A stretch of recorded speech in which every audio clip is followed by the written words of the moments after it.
여러분 안녕하십니까. 국내 코로나19 신규 확진자가 오늘 6천 명을 넘을 걸로 보입니다. 3주간 이어졌던 코로나19 확진자 감소 추세가 꺾이고 다시 확산세가 커지는 양상인데 역시 오미크론 변이의 확산이 주요 원인입니다.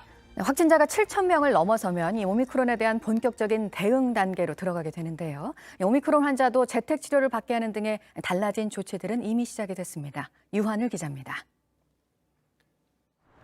광주에서 오미크론이 시작된 건 지난달 21일입니다. 하지만 이제 변이 바이러스에 감염된 10명 가운데 8명이 오미크론입니다. 채 한 달도 안 돼 오미크론이 지역 전체로 퍼진 겁니다. 델타보다 두세 배 빠른 전파력에 확진자 수도 처음으로 300명을 넘어섰습니다. 광주를 포함한 호남권에선 이미 오미크론이 우세종이 됐고 경북과 강원도 오미크론 변이 검출률이 30%를 넘어섰습니다. 방역당국은 다음 달 초면 오미크론이 델타 변이를 완전히 밀어낼 것으로 보고 있습니다. 이번 거리두기 3주 기간 동안 오미크론은 델타를 대체하여 80~90%까지 전환될 것이며 이에 따라 확진자 수의 증가는 불가피하다고 봅니다. 전체 확진자 수도 증가세입니다. 코로나 신규 확진자는 20일 만에 5천 명을 넘어섰습니다. 정부가 오미크론 대응 전략을 바꾸기 위해 정한 첫 기준을 뛰어넘은 겁니다. 정부는 이제 기존 방식으로는 오미크론 대응이 어렵다고 판단하고 있습니다.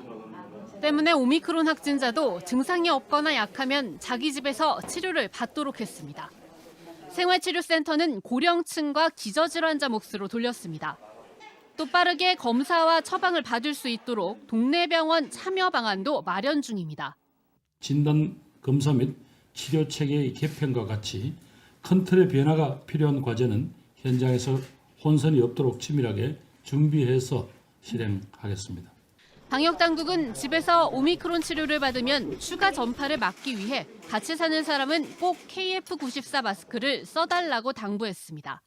JTBC 유한울입니다. 네, 이런 가운데 영국에서는 다음 주에 방역 규제를 전면적으로 없애겠다고 발표했습니다. 최근 코로나19 확진자가 하루 9만 명대지만 지난달보다 절반 이하로 떨어졌고 오미크론 변이 확산세가 꺾였다는 판단에서입니다. 보도국 연결해서 자세히 들어보겠습니다. 이도성 기자, 영국에서는 이제 실내에서도 마스크를 벗을 수 있다는 얘기가 나오는 것 같습니다. 네, 다음 주부터는 그런 모습을 볼 수 있을 것 같습니다. 영국은 그동안 시행해온 현재 단계의 방역 규제를 오는 26일 종료한다고 발표했습니다. 지난해 12월 오미크론 변이의 확산을 막고 부스터샷 접종 시간을 벌기 위해 도입했던 플랜 B를 종료하겠다는 건데요. 따라서 학교나 대중교통에서는 마스크를 쓰지 않아도 됩니다. 이 재택근무 권고 조치도 사라지고 대형 행사장 등에서 사용했던 백신 패스도 이제 없어집니다. 다만 확진자의 자가격리는 여전히 유지되는데요. 보리스 존슨 총리의 말 들어보시겠습니다. From now on, the government is no longer asking people to work from home. The cabinet concluded that once regulations lapse, the government will no longer mandate the wearing of face masks anywhere. 영국의 하루 코로나19 신규 확진자는 지난달 말 24만 명대에서 최근 9만 명대로 떨어졌는데요. 오는 3월부터는 모든 격리 의무를 해제하는 방안도 고려하고 있다고 합니다. 하지만 일각에서는 이른바 파티 게이트에 따른 지지율 하락으로 궁지에 몰린 존슨 총리가 국면 전환을 위해 포퓰리즘 정책을 내놓는 게 아니냐 이런 비판이 나오고 있습니다. 예, 하루 9만 명, 아직까지 신규 확진자 상당히 많은 것 같은데 방역을 이제 파격적으로 푸는 느낌이네요. 다른 나라들은 어떻습니까? 영국 말고도 방역 규제를 풀고 있는 나라들이 있습니까?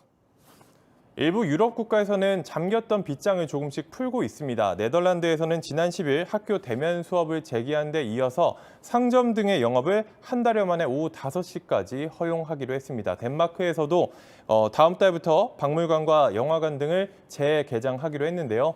이스라엘은 최근 2차례나 격리 기간을 줄여 열흘에서 닷새로 단축했습니다. 하지만 방역의 고삐를 여전히 죄고 있는 나라들도 있는데요. 프랑스 같은 경우에는 최근 백신 미접종자가 식당과 대중교통을 이용하지 못하게 하는 백신 패스법을 통과시켰습니다. 그리고 오스트리아와 그리스에서는 백신 미접종자에게 과태료를 부과하기로 했습니다. 네, 남아공에서는 오미크론 변이가 코로나19 종식을 앞당길 수 있다. 그런 연구 결과가 나왔다고 어제 이 시간에 이제 전해드렸었는데 코로나19 종식 선언 이게 언제쯤 가능할까요? 네, 일단 세계보건기구 WHO는 백신과 치료제 불평등 문제를 해결한다면 올해 안에 최악의 상태는 벗어날 수 있을 것이다 이렇게 이야기를 했습니다. 종식 선언까지는 장담할 수 없겠지만 세계 각국이 겪고 있는 공공의료 부문에서의 비상사태는 끝낼 수 있을 거라고 보는 겁니다.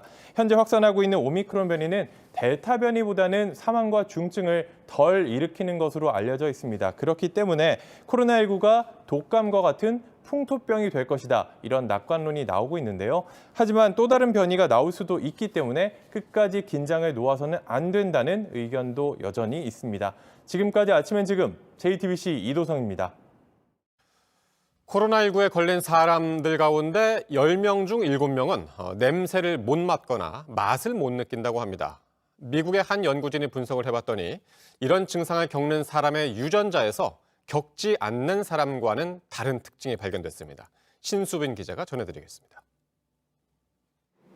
지난해 12월 코로나 확진 판정을 받고 생활치료실에 머물던 30대 이현정 씨는 간식으로 나온 초콜릿을 먹고 깜짝 놀랐습니다. 초콜릿 먹었는데 완전 맛이 없는 거예요. 초콜릿 맛이 안 나서 이제 그때부터 냄새를 막 맡아봤더니 애기 응아 냄새도 안 나는 거예요. 당황했죠. 아, 나 냄새가 안 나네? 헐. 20대 류성훈 씨도 비슷한 일을 겪었습니다.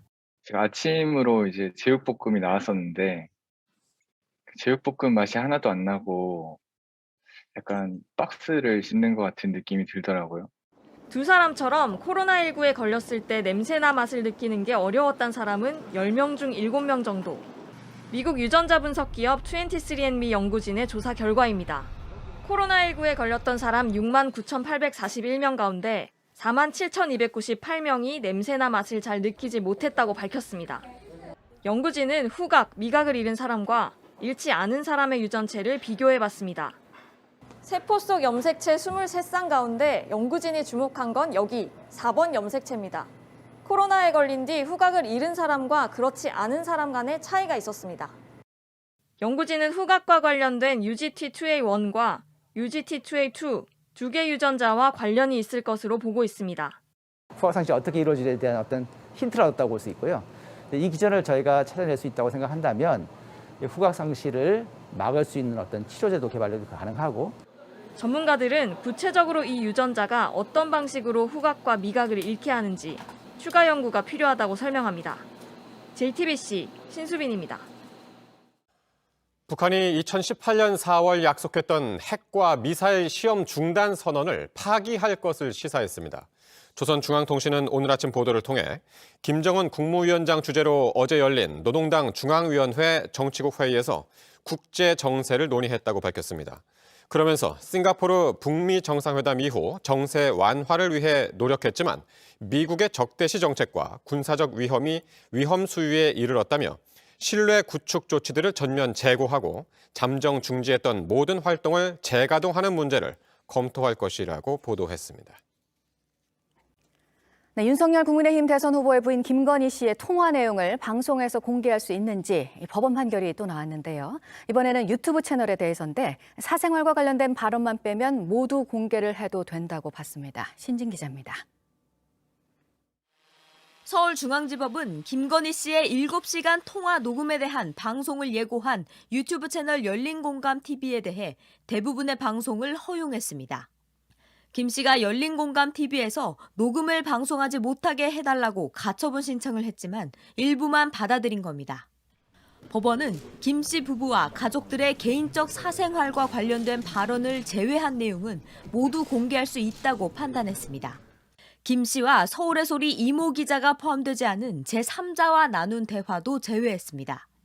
도이치모터스 주가 조작 의혹 등 수사 중인 사안과 관련한 내용도 공개 가능한 범위에 포함됐습니다. 앞서 김 씨가 MBC를 상대로 낸 가처분 신청을 심리한 서울 서부지법은 수사 관련한 내용은 공개하지 못하도록 결정했는데 상반된 판단이 나온 겁니다. 재판부는 이에 대해 수사기관이 아닌 곳에서 자유롭게 한 발언이 보도됐다고 진술 거부권이 침해될 우려가 크다는 것은 수긍하기 어렵다고 설명했습니다. 서울중앙지법은 특히 김 씨의 결혼 전 유흥업소 종사와 검사와의 동거 의혹 등에 대해 단순한 개인적 사생활의 문제가 아니라 기업, 검찰 간부 등과의 커넥션, 뇌물수수 의혹 등과 얽혀 이미 국민적 관심사가 된 사안이라고 봤습니다. 국민의힘 측은 법원 결정은 헌법상 인격권, 사생활 보호권의 본질을 침해한 것이라고 비판했습니다. 열린공감TV는 사전 검열 금지의 헌법 취지를 존중해준 재판부에 감사한다고 밝혔습니다. JTBC 신진입니다. 새로 공개가 된 민주당 이재명 대선 후보의 녹취록과 관련해서는 이 후보가 그럼 거짓말을 한 게 아니냐는 의혹을 국민의힘에서 제기를 했는데요. 대장동 의혹의 당사자인 유동규 전 성남도시개발공사 본부장에 대해서 국감에서 했던 말과 녹취록 속 내용이 다르다는 겁니다. 민주당은 물타기식 주장이라고 맞섰습니다. 배양진 기자입니다. 이재명 민주당 후보는 지난해 10월 국정감사에서 유동규 전 본부장이 성남시설관리공단에 임명된 과정을 기억하지 못한다고 했습니다. 시설관리공단의 본부장 임명 권한이 누구에게 있었는지 그 인사 결정 절차가 어떻게 됐는지 제가 기억이 안 납니다. 국민의힘은 이 발언이 거짓일 수 있다고 주장했습니다. 전공까지 다 꿰고 있더니 국감장에서 순식간에 기억력을 잃어버린 것입니까? 국감장에서 전 국민을 상대로 또다시 거짓말을 한 것은 아닌지 묻고 싶습니다. 그제 공개된 녹취록에 이 후보가 부인 김혜경 씨처럼 유 전 본부장이 음대 출신이라서 뽑았다는 취지의 대화가 담겼다는 겁니다. 이 후보 측은 상식적으로 말이 안 되는 주장이라고 반박했습니다. 하지만 논란은 이어졌습니다. 이 후보는 이른바 형수 욕설 사건이 형이 어머니를 폭행한 일 때문에 벌어진 일이라고 해명해왔습니다. 심지어 어머니를 폭행하는 일까지 벌어졌기 때문에 제가 참기가 어려워서 그런 상황에 이르렀습니다. 하지만 녹취록을 공개한 국민의힘 이재명 비리검증단 소속 장영하 변호사는 이 후보가 거짓 해명을 했다고 주장했습니다. 2012년 7월 15일의 존속 상해 논란을 그보다 앞선 2012년 7월 6일 소위 형수 쌍욕을 정당화하는 수단으로 뒤집어 씌우는 기막힌 거짓말을. 이 후보 측은 욕설 사건이 있었던 시점 이전에도 형의 패륜적 행동이 이어져 왔다고 반박했습니다. 그러면서도 이 후보는 거듭 고개를 숙였습니다. 제가 욕한 거 잘못했습니다. 그러나 제가 전에도 말씀드렸던 것처럼 제가 형님 부부를 찾아서 쫓아다닌 일도 있습니다. 어머니 때문에 그랬죠. 민주당은 물타기식 의혹 제기라며 반발했습니다. 건진법사 문제가 너무 크게 터지니까 이것을 좀 덮으려고 일부러 급하게 한 게 아니냐 이런 생각이 듭니다. 알 사람들은 다 알고 있고 알려진 것인데 다시 재탕하는 것입니다. 또 욕설 부분만 편집해 유포하는 건 선거법 위반이라고 주장했습니다. JTBC 배양진입니다. 네, 윤석열 후보가 어제 저녁에 홍준표 의원을 만났습니다. 선대본부에 상임 고문을 맡아달라고 요청을 했고 홍 의원은 그 조건을 말했다고 하는데요. 선대본부 합류로 결론이 나게 될지 유미애 기자가 보도합니다. 윤석열 후보와 홍준표 의원이 어제 저녁 서울의 한 음식점에서 만났습니다. 지난달 2일 회동 이후 48일 만입니다. 만찬은 2시간 반 동안 진행됐습니다. 이 자리에서 윤 후보는 홍 의원에게 선대본부 상임 고문 자리를 제안했습니다. 홍 의원은 2가지 조건을 걸었습니다. 홍 의원이 만찬 직후 온라인 플랫폼 청년의 꿈에 올린 구체적인 조건입니다. 국정 운영 능력을 담보할 만한 조치를 취해 국민 불안을 해소해달라는 것과 처가 비리를 엄단하겠다는 대국민 선언을 해달라는 겁니다. 2가지가 해소되면 중앙선거조직 상임 고문으로 참여하겠다고 덧붙였습니다. 이 같은 요청에 윤 후보는 긍정적인 의사를 표시한 걸로 전해집니다. 때문에 일각에선 홍 의원의 선대위 공식 합류 가능성이 높아진 게 아니냐는 관측이 나왔습니다. 다만 선대본부 핵심 관계자들이 홍 의원의 제안에 부정적인 데다 특히 전략공천 문제를 두고 반발이 예상됩니다. 어제 만찬에서 홍 의원은 재보선 지역 5곳 가운데 서울 종로와 대구 중남 지역은 전략공천으로 나머지 지역은 경선을 붙여야 한다고 요청한 것으로 전해집니다. 한편 대선과 함께 국회의원을 새로 뽑아야 하는 지역구는 서울 종로와 서초갑, 대구 중남구, 경기 안성, 청주 상당 등 5곳입니다. JTBC 유미입니다.